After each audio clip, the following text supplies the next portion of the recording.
Bueno, si les parece, ya vamos arrancando.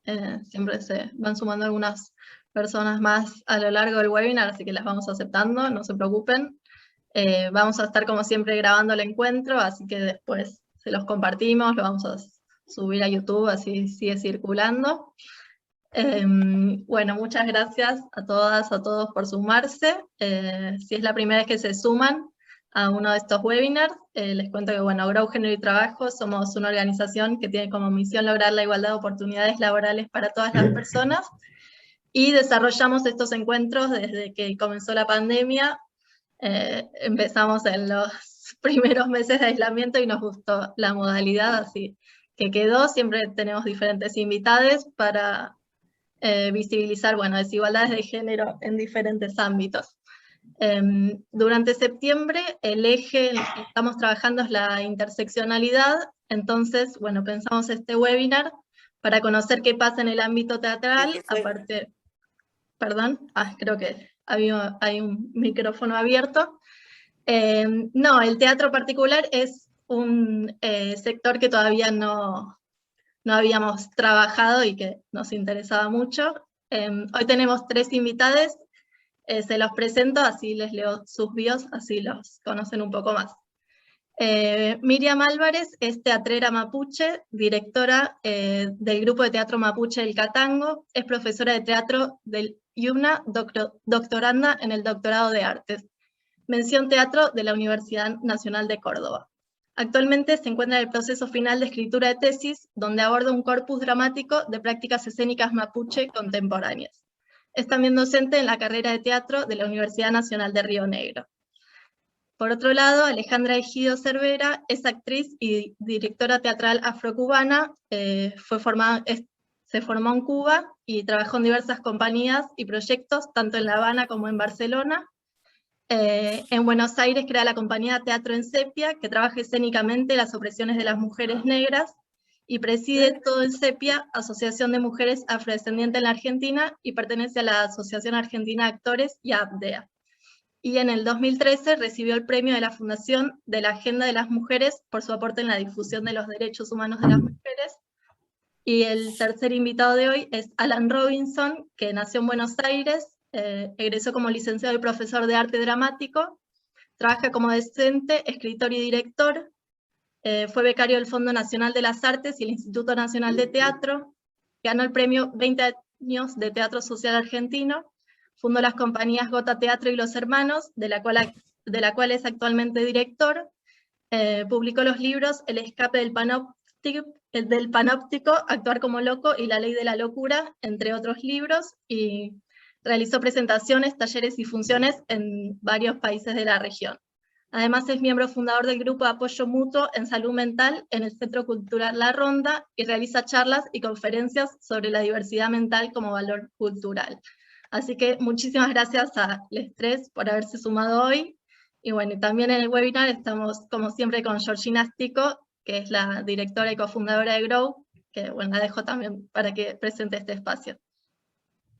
Bueno, rápidamente, porque hoy la verdad los tenemos a los 3 y queremos escucharlos a ustedes, ¿eh? Así que nosotros pensamos así una serie de preguntas como para ir conociendo también cada una de las iniciativas y como para que ellos, para ponernos todos como en la misma página. Cuando estamos hablando de interseccionalidad, que es lo que contaba Tali, siempre estamos pensando en las distintas categorías sociales que nos atraviesan como personas, que tienen que ver con el género, que tienen que ver con la orientación sexual, el nivel socioeconómico, la etnia, es decir, nuestras propias nacionalidades, así como también nuestras capacidades, o esto del capacitismo que también Alan ahí nos va a contar un poco más, ¿no? Y por eso nos pareció tan interesante cuando nos encontramos con estas propuestas para ver cómo desde el teatro también se trabajan estas interseccionalidades. Así que ya con esta pregunta vamos a ir como por orden con cada uno. Empiezo con Ale.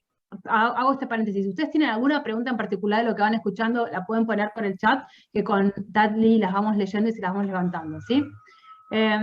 Bueno, Alejandra, empezamos con vos, si te parece, con esto de las mujeres afrodescendientes en escena, y sería interesante si nos podés compartir con todos los que estamos acá, ¿no? Como cuál fueron las necesidades que te llevaron a impulsar Teatro en Sepia, ¿no?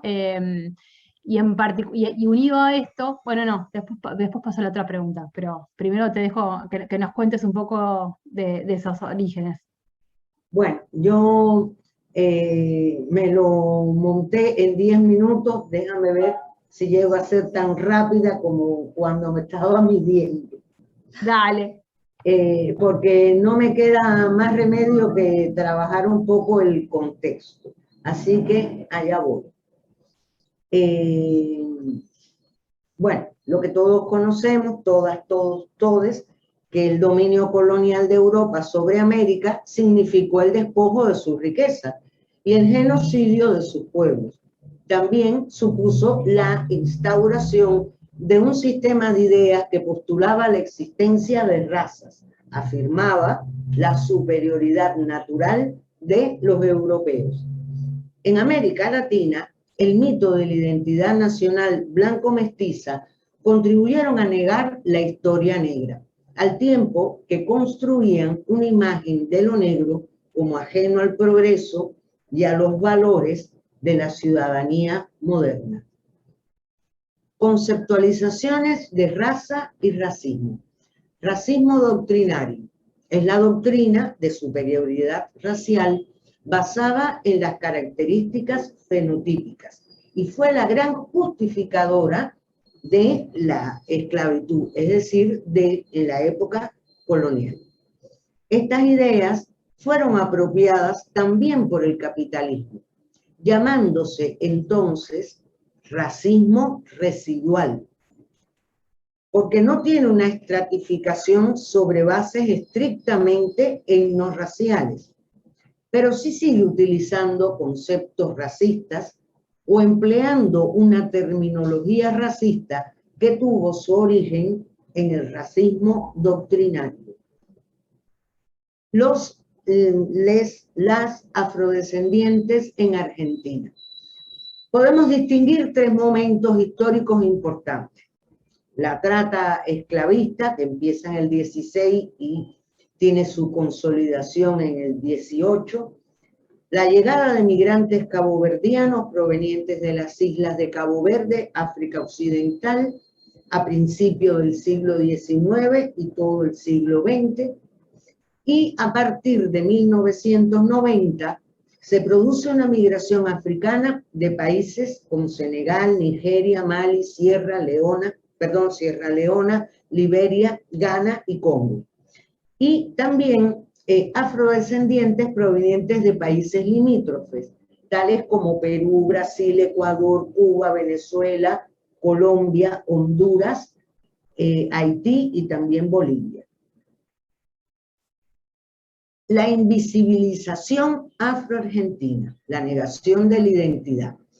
En el censo de 1778, los porcientos de afroargentines eran un 35% en Buenos Aires, un 54% en Santiago del Estero, un 52% en Catamarca, 44% en Córdoba, 42% en Tucumán, 24% en Mendoza, un 20% en Rioja, 16% en San Juan, 13% en Jujuy y 9% en San Luis.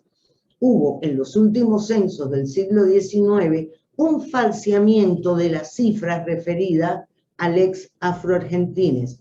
Se pasa de porcentajes tan elevados como el 40 o el 55% en algunas provincias a un 1,2% o un 1,8% en apenas unas pocas décadas.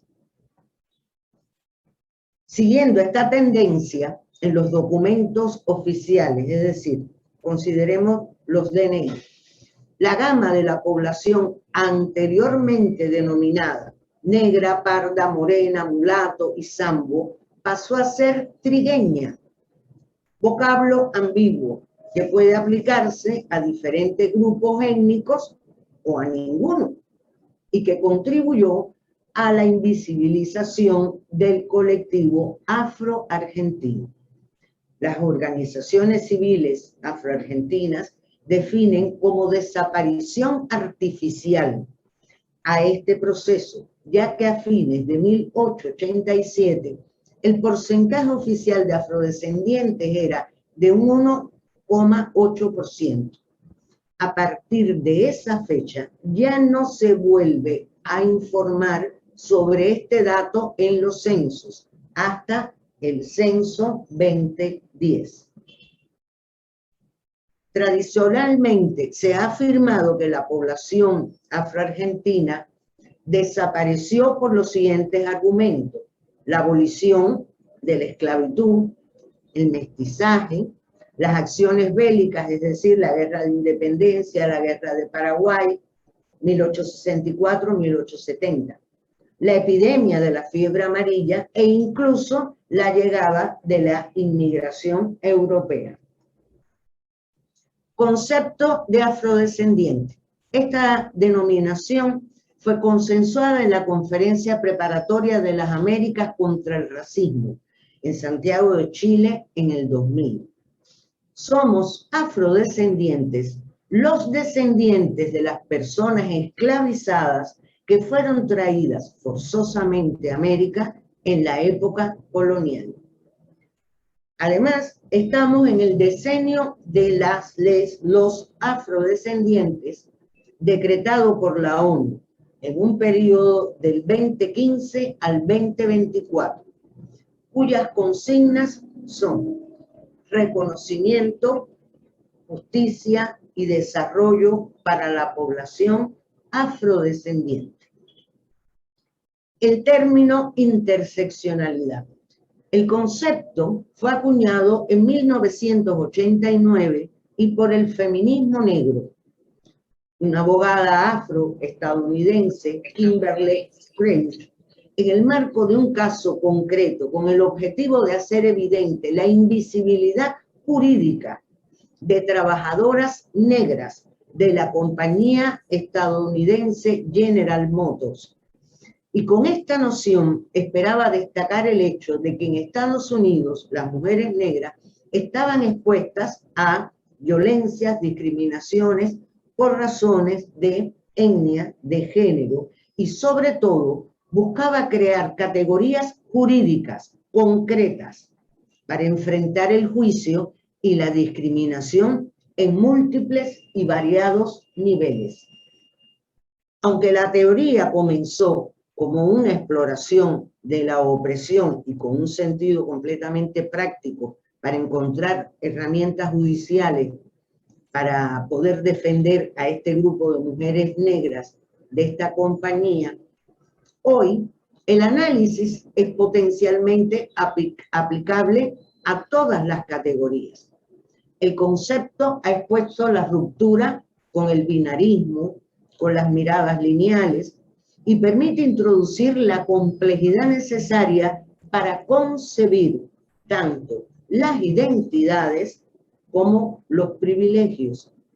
Es una herramienta para teorizar el privilegio y cómo los grupos dominantes organizan estrategias de poder, conscientes o no, para preservar su posición de supremacía. En este contexto que les he ido contando, es que aparece teatro en serie. Estas fueron las razones. Gracias, Ale, por esa descripción. Me llené una hoja con datos, porque la verdad que es súper interesante cómo vas contando justamente, bueno, nada, por un lado, esta historia olvidada, invisibilizada, no olvidada, es decir, de cómo me gustó mucho esto que decías, ¿no? Esta desaparición artificial que se fue produciendo y esta simplificación de los afrodescendientes para terminar como agrupándolos como trigueños y después, bueno, esta complejidad.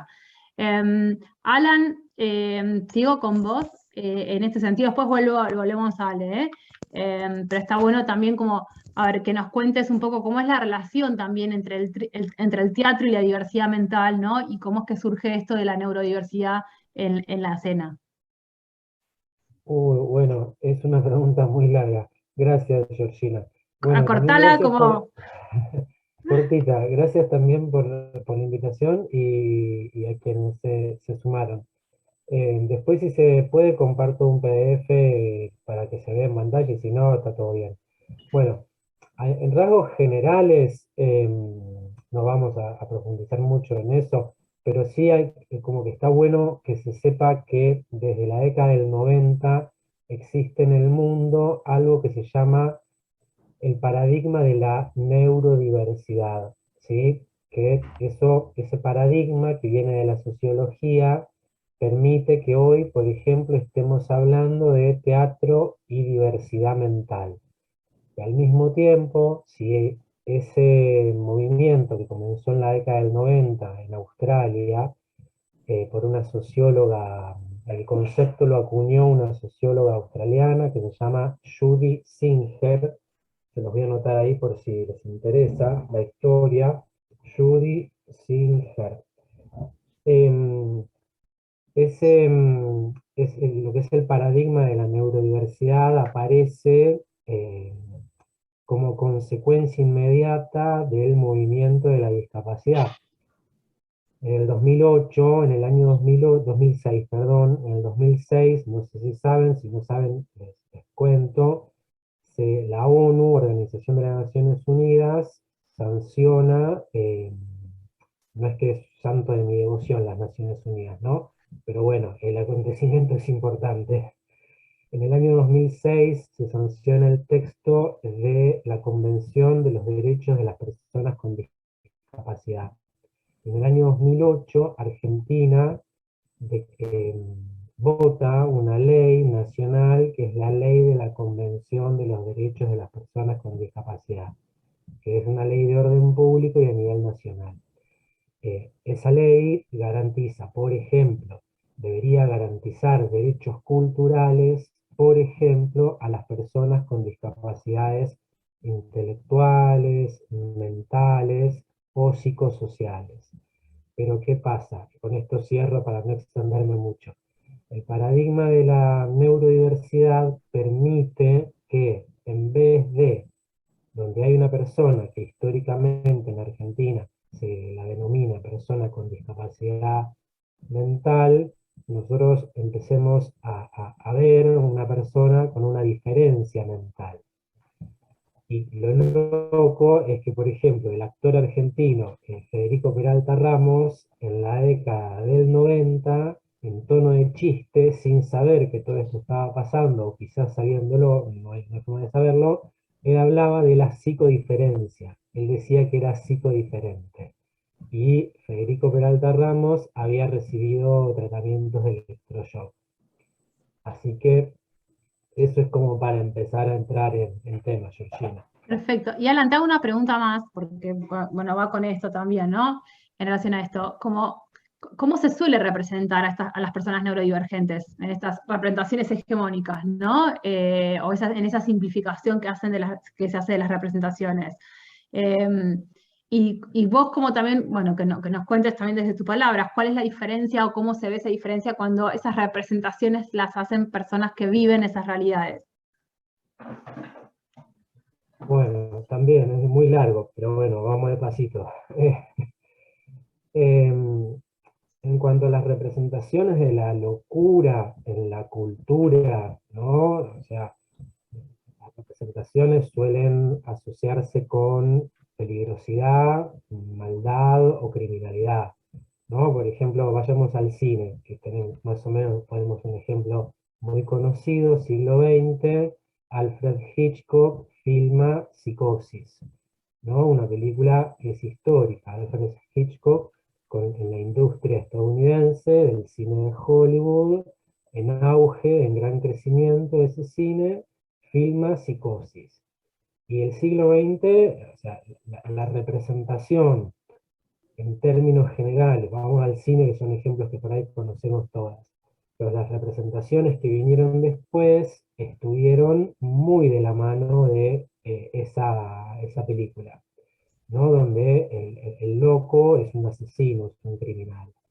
Sin embargo, hay antecedentes, por ejemplo, hay una película que se llama Freaks, muy buena, pero fíjense qué loco, ¿no? Fue prohibida.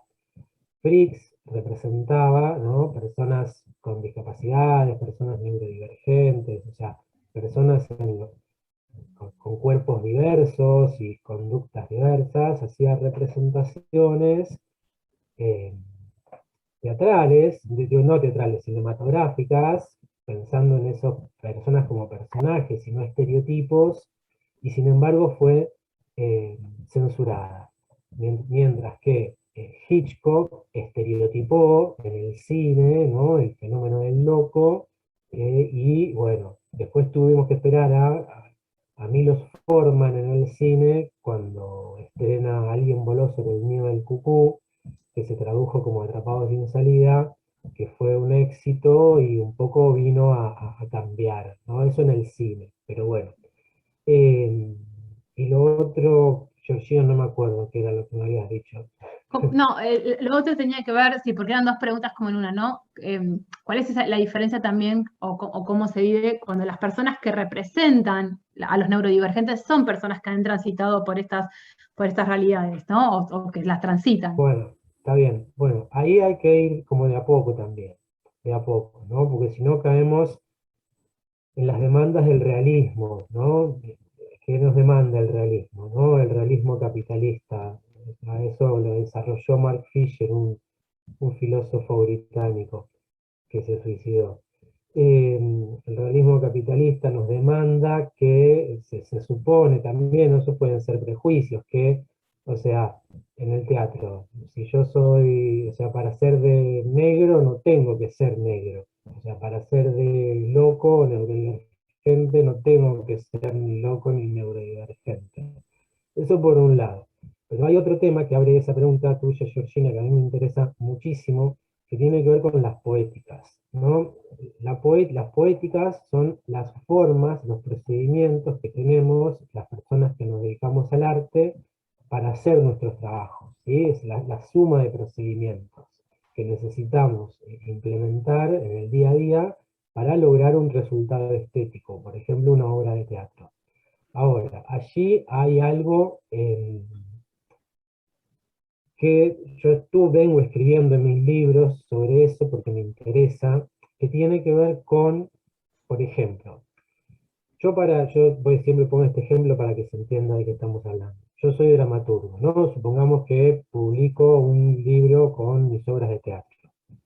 Entonces, para escribir ese libro yo tengo dos caminos, ¿no? O me imagino las voces de los personajes, o las escucho, las voces de los personajes. Si yo escucho las voces de los personajes, bueno, para la medicina de todos los días, estoy delirando, ¿no?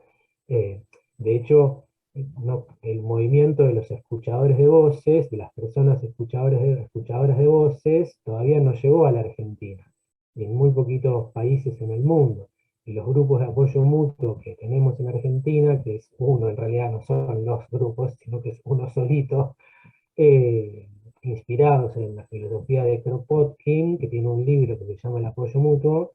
No en todos los países hay grupos de apoyo mutuo autogestionados por personas neurodivergentes, sobrevivientes de la salud mental, o personas con discapacidad psicosocial.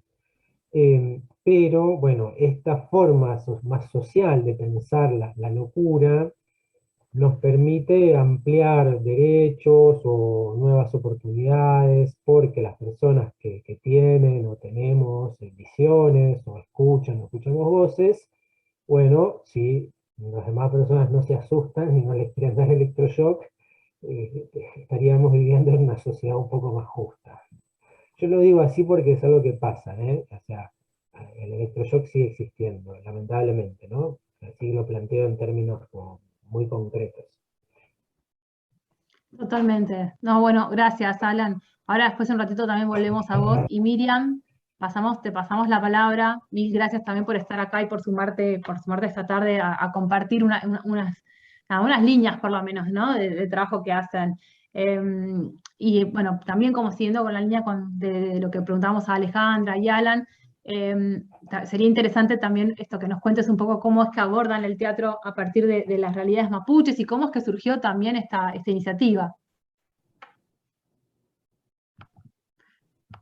Bueno, buenas tardes. Muchas gracias por la invitación. Un placer escuchar el trabajo de Alan y de Ale, que bueno, que un poco lo conozco, pero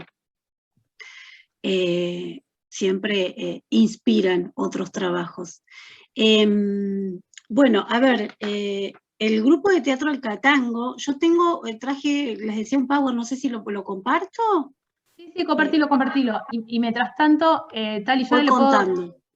No, compartilo y vas contando. Hago un paréntesis, Tali, si querés compartirle, ponerlo como anfitrión a Alan para que después comparta él también, que yo eso no lo puedo. Dale, no tengo el ya lo pongo. Bueno. Ahí se ve perfecto. Se ve perfecto, genial, gracias. Le puse este título de la diversidad corporal en el teatro porque es algo que a nosotros, la representación de lo mapuche a través del teatro, nos ocupa, nos preocupa, y el grupo de teatro mapuche El Catango busca desde sus inicios poder generar a partir de un poco lo que decía Alan, ¿no? A partir de procedimientos poéticos, poder generar un efecto en el público, puntualmente el público mapuche. Nosotros, el trabajo surge a raíz de lo que fue el censo en el 2001, también voy a tratar de ser breve. Porque... Tranquilo, no te preocupes que yo te voy controlando el tiempo, así dale, que lo tengo acá el reloj. Dale, gracias. Rápidamente, para por ahí los que no están tan familiarizados con la discusión política del pueblo mapuche, la noción de pueblo-nación mapuche es un concepto que surge en los años 90, puntualmente en el año 1992, cuando surgen los contrafestejos con la conmemoración de los 500 años. Ese fue un evento que estructuró el movimiento político mapuche y que generó cuestiones muy importantes hacia afuera, sobre todo, es decir, hacia los estados, el estado argentino y el estado chileno, siendo que el pueblo mapuche ocupa esos dos territorios. Entonces, la bandera mapuche que ustedes ven en la foto, que se denomina la Huenufoye en Mapudungún, la noción de pueblo-nación mapuche, la noción de autonomía, de autodeterminación, son conceptos que surgen en esta década. Más adelante aparecemos otros activistas políticos mapuche, que por aquel entonces nos denominábamos jóvenes, hoy no somos tan jóvenes, pero puntualmente en los años 2000, toda esta discusión que habían instalado estos militantes mapuche había sido muy efectiva hacia afuera, pero no lo veíamos nosotros, o observábamos como una manera para poder revisar, que no hacia el interior del pueblo mapuche. Venía el censo en el 2001, que por primera vez incluía la variable indígena, es decir, una pregunta acerca de la identidad. Usted se considera perteneciente, y nombraban todos los pueblos originarios de la Argentina, era la segunda pregunta, y nosotros considerábamos que después de, en aquel entonces, 120 años de sometimiento, de invisibilización, de asimilación, ¿no? Obviamente la respuesta iba a ser que no. Entonces, para que después el Estado pudiera decir qué políticas vamos a implementar con respecto a los pueblos originarios si no existen, ¿no? Entonces es que comenzamos a trabajar puntualmente nosotros, otros grupos desde otro lugar, desde los medios gráficos, desde la radio, yo desde el teatro, porque es lo que estudié, y entonces es que trato de unir el teatro con lo que soy. Nosotros, la mayoría jóvenes en aquel entonces que vivíamos y que nos criamos en la ciudad, cuestión que era útil para instalar cierta asimilación de los mapuches, es decir, como instalar lo que nosotros decimos hacia el interior del movimiento, el mapuchómetro. Si tenés apellido mapuche, si vivís en el campo, si vas a ceremonias, ¿no? Distintos requisitos que había que cumplir para poder construir, digamos, la identidad mapuche.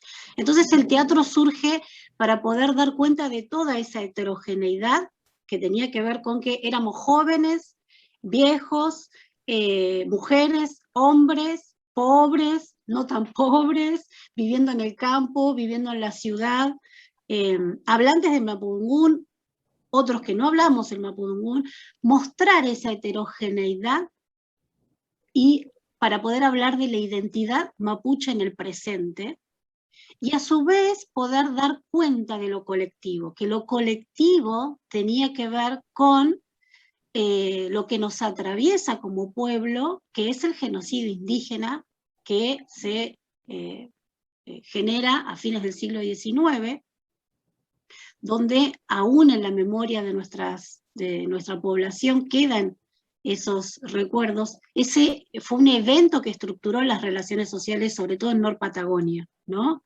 Donde a partir de ahí se construyen pobladores deseables con quienes se va a tratar para poder repartir la tierra que se conquista en esa famosa conquista del desierto, mal denominada conquista del desierto, y quedamos, la población mapuche, como los pobladores indeseables. Eso es lo que hace, ese genocidio indígena es lo que hace que nosotros hoy estemos en la ciudad. Porque es lo que arrastra a nuestras familias, una vez que perdieron el campo, a irse a las ciudades. Esta fue nuestra primera obra, Kaikai Gutentren, que es la historia de la serpiente del agua y la serpiente de la tierra, donde buscamos también tratar de mostrar esa heterogeneidad, niños, adultos, ancianos, hombres, mujeres, ¿sí? La segunda obra, esta también es parte de la primera, la segunda obra fue Tayinco y Ficupán, nuestra vieja antigua ascendencia, que también buscó instalar la cuestión de la relación entre los ancianos y los jóvenes, que es muy fuerte dentro del pueblo mapuche, ¿no? Hay también un discurso hegemónico instalado hacia el interior del pueblo mapuche, donde los ancianos tienen la sabiduría y los jóvenes no la tenemos, y además tenemos que aprender.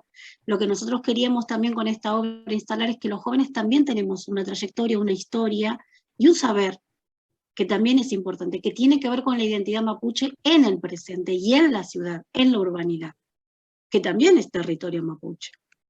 Entonces trabajamos en esta obra la anciana, el anciano y los jóvenes, las jóvenes.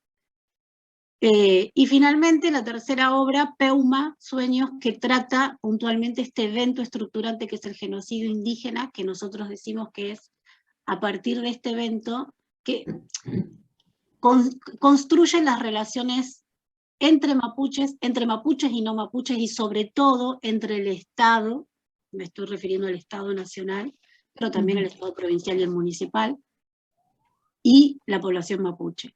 Porque la problemática más grande que nosotros tenemos como pueblo es la problemática de tierra. Entonces Peuma aborda a través de una forma particular del sueño que entendemos los mapuches, que es el Peuma, a través de formas oníricas, esos recuerdos que la población mapuche quiere olvidar, que son los traslados forzosos, el despojo, las fragmentaciones familiares.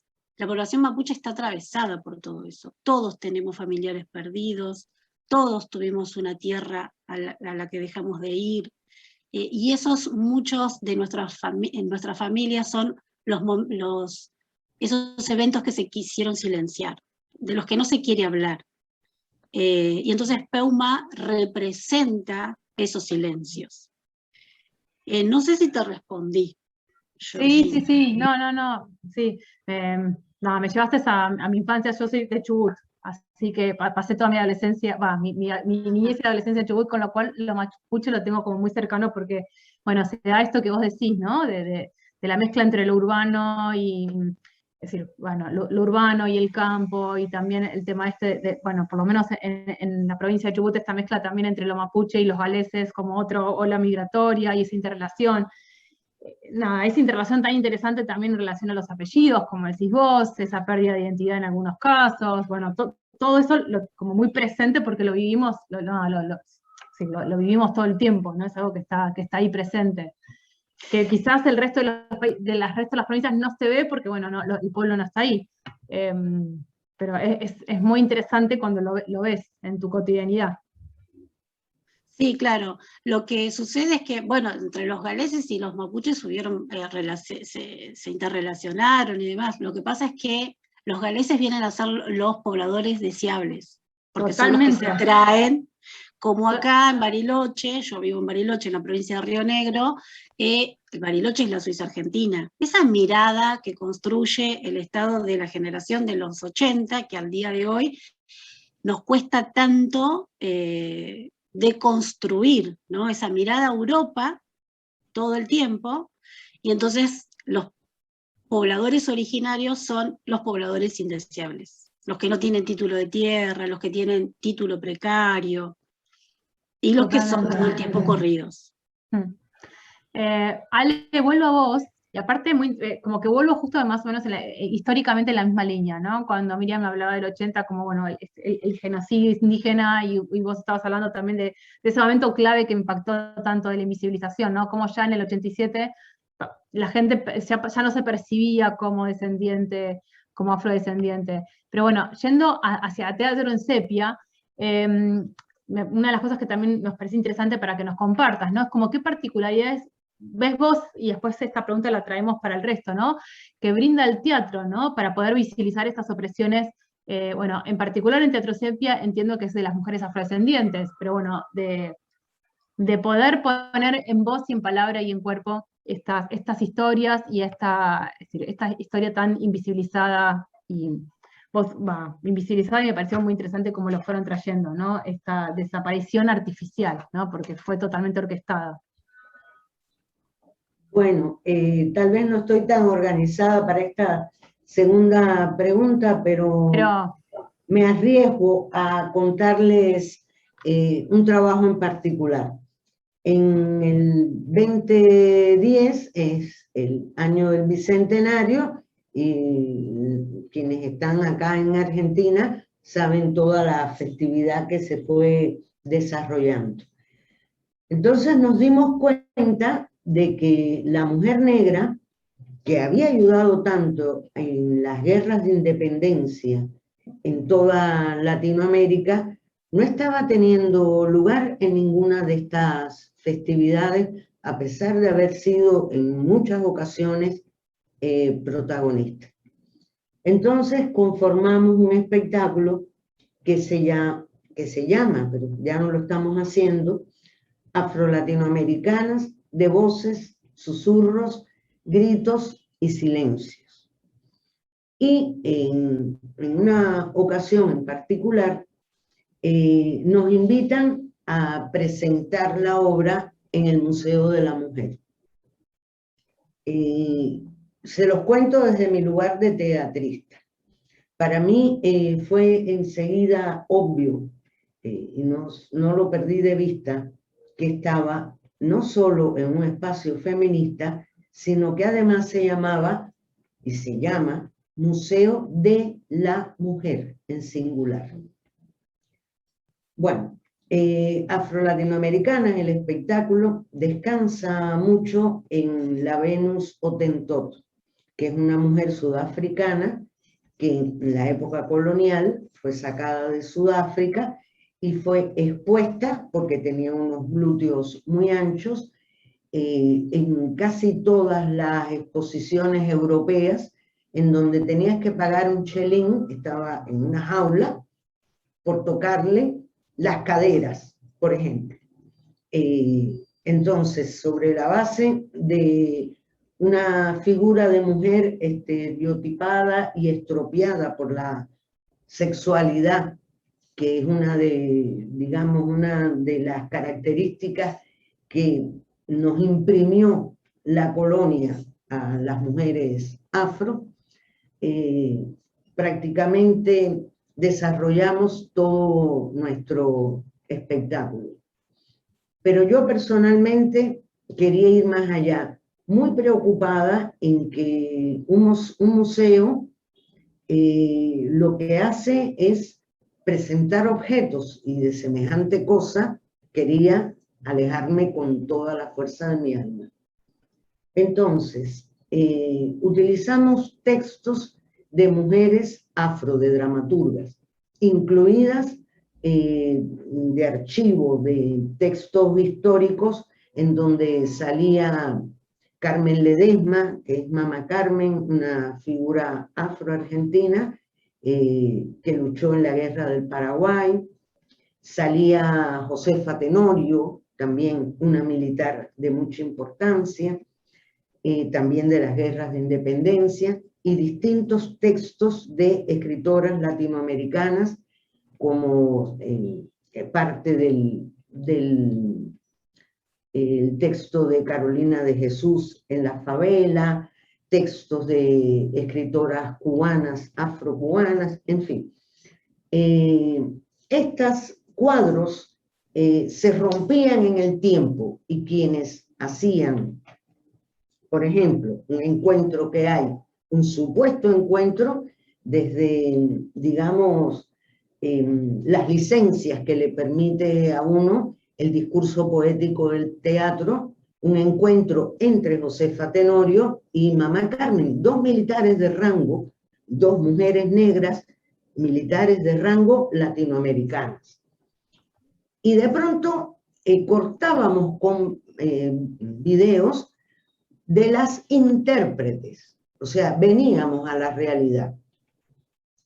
Y ellas contaban cuál era su realidad, con lo cual, en un momento dado, podías darte cuenta por qué luchaban las militares de la independencia, pero también podías valorar cuáles eran las luchas de las intérpretes actuales, hoy y ahora, mujeres negras. Es decir, esos cortes nos permitió ir más allá de, digamos, en profundidad. ¿Por qué razón? Porque conseguíamos traer a la hora, tanto que la actriz afro-paraguaya, porque la obra es afro-latinoamericana y realmente éramos mujeres de distintos países,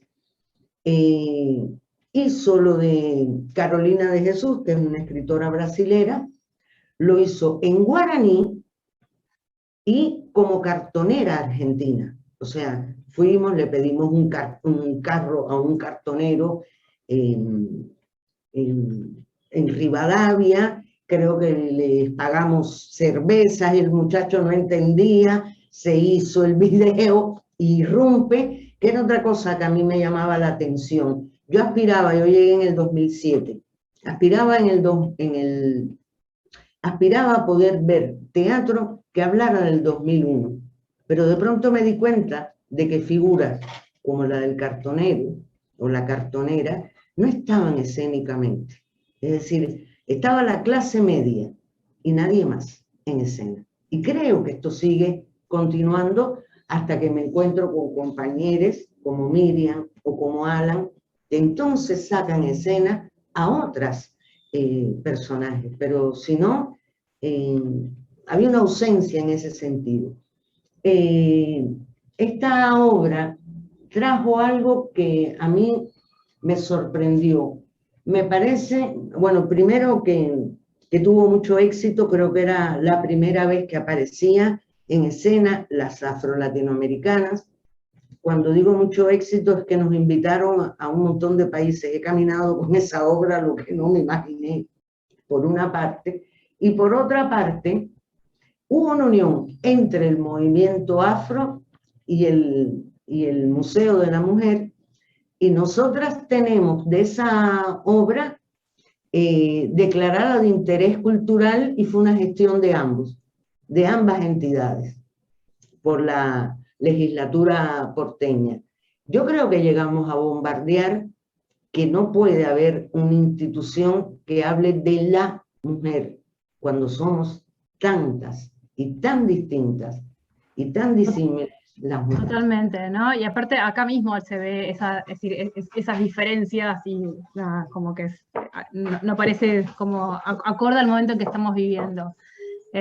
Y súper interesante también este comentario que haces, que me queda pensando sobre, bueno, quiénes son los que acceden al teatro, no solamente ver el teatro, sino también ejercer, como vivirlo el teatro, ¿no? Alan, me gustaría si tenés un ratito como para también contar un poco que creo que también nos va a interesar a todos, ¿no? Como si querés contar cómo funcionan esos grupos de apoyo mutuo que estuviste como contando, y entiendo que vos estás trabajando en el Centro Cultural La Ronda, ¿no? Entonces, bueno, nada, que ahí funciona uno de estos grupos para que nos cuentes un poco más sobre eso.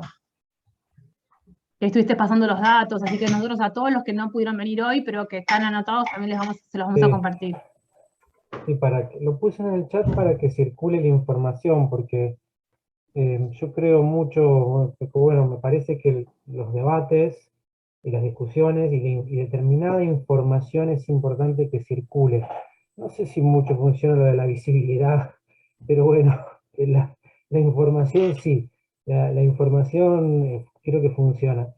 Los grupos de apoyo mutuo es una experiencia que en Buenos Aires, yo fundé el primer grupo de apoyo mutuo de Buenos Aires en el año 2016, y en un centro cultural. Eso está relacionado directamente con mi activismo, ¿no? Con mi dedicación solidaria a la transformación social y a ampliar derechos para las personas neurodivergentes en Argentina y en el mundo, en la región también, porque colaboré con el armado de otras organizaciones latinoamericanas. En Buenos Aires, en el 2016, luego de presentar un libro en el Cabildo de Buenos Aires, un grupo de personas que estábamos ahí nos dimos cuenta que el sistema sanitario no tenía respuestas, ni la psicología ni la psiquiatría urbana, ¿no? Urbana, por eso antes de empezar la reunión le decía a Miriam que me interesa mucho la mirada en las poéticas originarias o mapuches o guaraníes, porque las medicinas tradicionales tienen otro tipo de respuestas al sufrimiento humano, ¿no? No te dan electroshocks, no te atan a las camas, no te pegan, no te esterilizan, no te inyectan en contra de la voluntad, y no abusan como abusa la medicina y la psicología tradicionales.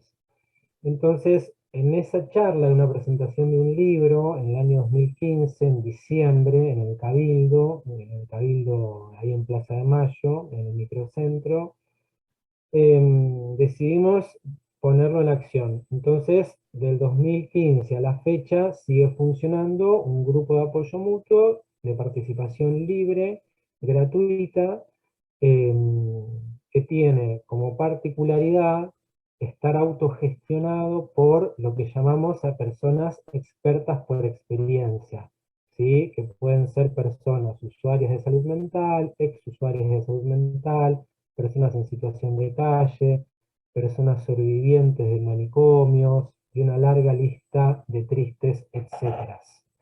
Y bueno, y así que ahí funciona, como un grupo de amigos. Perfecto, pero a ver, uno se puede acercar al espacio y, es decir, nada, es interesante ahí entender esa muy dinámica, ¿no? Se genera este grupo este grupo de amigos en función de su amor al teatro, o al trabajo dentro del centro cultural. No, es un trabajo social. A veces se lo confunde con un grupo de autoayuda, pero no es un grupo de autoayuda, es como un grupo de tareas, un grupo de tareas revolucionario vendría a ser. Pero revolucionario, no represor, ¿eh? No, por favor, que no se confunda. El grupo de apoyo mutuo es un grupo de tareas, porque a veces los medios de comunicación después te titulan cualquier cosa. Yo no, te lo digo así también porque los medios de comunicación a mí me han estigmatizado, pero para ser dulce, como se dice en las provincias de Argentina. Entonces es como que uno ya está curtida. El grupo de apoyo mutuo funciona con una premisa muy simple, un grupo de personas que se reúnen a dar y recibir apoyo. Es tan sencillo como eso. Lo que pasa es que a veces esta cuestión de las identidades contemporáneas parece que hay que presentar carné de algo, ¿no? Un poco como decía Miriam, ellos tienen el mapuchómetro, lo resolvieron de esa forma. Nosotros todavía no pusimos ningún instrumento de medida. Lo digo en confianza porque conozco el trabajo de investigación de Miriam, que me parece brillante. El existe la posibilidad de participar en alguna charla. Claro, si vivís cerca del barrio de Caballito, en la ciudad de Buenos Aires, los sábados de 15 y 17 te podés acercar, pero no está segmentado por identidades, eso quiero destacar. No está segmentado, eso creo que es lo que distingue a la propuesta. No es para personas trans, para mujeres, para varones antipatriarcales, para locos, para discapacitados. No, como que medio que no circula eso por ahí, ¿no? Es como una propuesta, bueno, son los vínculos del anarquismo, los vínculos que proponía el viejo anarquismo, ¿no? Como los vínculos del apoyo mutuo, ¿no? Como creemos en otro tipo de relaciones, no en relaciones de mutua explotación y de mutuo abuso sádico, sino relaciones de apoyo, ¿no? Relaciones horizontales de verdad. Lo que pasa es que, bueno, es difícil, no es fácil. Perfecto, gracias Alan, es súper interesante la propuesta. Miriam, vamos a cerrar con vos. A ver, yo te tiro un par de preguntas, pero vos contestás lo que quieras, podés responderme o no, es decir, es tu último momento, así que podés también dejar el mensaje que quieras. Entonces, en este sentido, nada, también nos interesaba saber, vos contaste que eras estudiante de teatro, que como se estaban como, es decir, cuando se estaban construyendo esto del mapuchómetro, no, ya lo vas a decir vos bien, no me lo voy a decir mal. Lo dijiste bien, lo dijiste bien. ¿No? Ahí me trabé.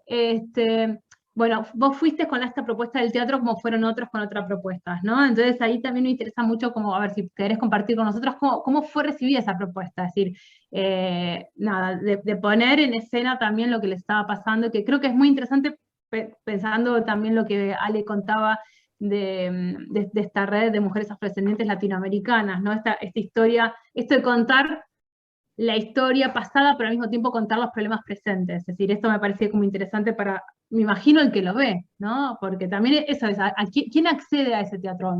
Nosotros que estamos afuera de esta escena, ¿podemos acceder y ver y reconocer estas situaciones? Bueno, gracias por tanta libertad, Georgina, para responder. Sí. Yo voy a intentar responder lo que vos me preguntaste. A ver, no es que, por ello si lo conté así, me equivoqué, porque no es que a mí se me ocurre la idea y digo, estamos en esta problemática y en esta discusión del censo, que éramos un grupo de gente, mapuches y no mapuche, discutiendo, reflexionando acerca de lo que iba a pasar con la identidad mapuche en el presente, qué iba a pasar con los que vivimos en la ciudad, no tenemos apellido, no hablamos el idioma, pero sobre todo también teniendo en cuenta esto que yo decía de lo histórico que ha hecho el Estado, que es invisibilizar a todos los pueblos originarios, no solo al pueblo mapuche, la asimilación, y entonces pensábamos que ese censo iba a ir al fracaso para nosotros. Ahí es que en realidad no se me ocurre a mí, se le ocurre a la gente con la que yo trabajo, que confió en mí, y que de hecho me convencieron para que me presente una beca del Fondo Nacional de las Artes, para que podamos empezar a explorar en esta relación del teatro y la identidad mapuche en el presente. Lo que necesitábamos era una campaña de autoafirmación, necesitábamos hablarle a nuestra propia gente. Entonces, el teatro podía ser un lenguaje poético que a su vez fuera un lenguaje también político, porque podíamos representar en escena, desde lo poético, la realidad del presente, no del mapuche allá lejos y hace tiempo, como es representado en las leyendas, en el mejor de los casos, ¿no? Como que relacionado lo originario o lo indígena a la naturaleza. Se transforma en flor, se transforma en árbol, ¿no? Total. ¿Y qué pasa con el presente? Entonces es ahí que con la gente con la que yo trabajaba, con los que mucho hoy sigo también trabajando, Me estoy refiriendo puntualmente a un gran amigo que hoy no está, porque falleció, pero él fue, Miguel Leufumán, fue que él venía del activismo político de los años 90, y estaba viendo que estaba sucediendo otra cosa, y que entonces el activismo mapuche tenía que poder observar ahora eso otro, que había que hablarle a los propios mapuche. Y entonces él es el que me dice, vos podés desde el teatro aportar un montón. Bueno, y es ahí a que me animo, porque también estaba acompañada de otros colegas mapuches, no mapuches, y nos sumergimos en principio en esa exploración de, bueno, a ver cómo podemos construir este teatro. Y al principio fue eso, una exploración. La primera obra indagamos en, bueno, cómo representar un cuerpo mapuche, porque le queríamos hablar a los mapuche. Entonces observábamos formas de hablar particular de los mapuches, que está atravesado por el mapudungún, ¿no? Y el castellano. Entonces se genera una forma particular de hablar, que la tienen los mapuche. Buscamos en danzas, en cantos, en las ceremonias mapuches, llevarlo todo eso a escena, trabajado poéticamente, para generar identificación. Y apuntamos a un público mapuche. Nuestras obras siempre se dieron en espacios acá en la ciudad, que está ubicado en los barrios populares de Bariloche. Con la última obra, con Peuma, si bien estaba abierto al público, las obras eran gratuitas. No estábamos tampoco apuntando a vivir del teatro, todos vivíamos de otras cosas, porque nuestra gente, la población mapuche, no va al teatro, no va al cine. Lo que dijo Ale, no está representado en la escena teatral. El teatro, que me duele decirlo porque es la disciplina a la que me dedico, es elitista. Está pensado para la clase media. ¿Quién hoy puede? Acá en Bariloche una entrada al teatro sale 500 pesos. Digo, entonces, ¿quiénes vamos al teatro? Los que estamos interesados, los que queremos ver qué producciones artísticas, teatrales hay, ¿sí? Pero la población mapuche, digamos en nuestro caso, no asiste, no va al cine, no va al teatro, no recibe producciones artísticas. Entonces nosotros teníamos que ir. Entonces fuimos al campo, hicimos la obra, bueno, la última foto que yo les mostré es una obra que se hizo en el campo. Y la escenografía la armábamos entre los árboles, y acá en la ciudad lo representamos en barrios populares. Con la última obra, con Peuma, sí nos animamos a abrir la discusión y el espacio, y entonces participamos de festivales teatrales. Pensamos que también nos teníamos que meter en el discurso teatral hegemónico, y empezamos a ocupar ese espacio. Fuimos a lo que es el espacio acá en Bariloche teatral, al que todos los grupos de teatro, en el que todos representan. No habíamos nosotros todavía trabajado ahí, porque no nos había interesado. No es que sea difícil, ni mucho menos. Y apuntamos entonces también a otro público, que es un público no mapuche. Pero nuestras representaciones siempre fueron abiertas y gratuitas, y podía ir todo aquel que quisiera ir. Y de hecho después también buscábamos armar un conversatorio con el público, porque nos interesaba, no queríamos que fueran a ver la obra y después se volvieran a sus casas. Y entonces buscábamos también generar un espacio de conversación. Espero haber respondido. Sí, no, me parece súper interesante. Bueno, no sé, Ale también si coincide, y ya con esto vamos cerrando, ¿no? Pero es decir, el teatro como un espacio elitista, por un lado, ¿no? Y en ese sentido, ¿qué tenemos que hacer para romper ese elitismo y acercarlo? Porque como herramienta de construcción cultural y de representación ayuda. Me parece súper interesante esto que pudieron hacer ustedes también, es decir, de utilizar la herramienta del teatro como una manera de reconocer la propia cultura, ¿no? Y después está ese salir hacia el afuera. Que cada uno, bueno, en función de su identidad y en función del objetivo que tenía con eso, en los tres grupos fue totalmente diferente, ¿no? Esto es diferente de lo que contaste vos, Miriam, que tenía que ver con esta representación, es diferente de lo que contaba Alejandra, que tiene que ver con una visibilización de una problemática, y es diferente también a lo que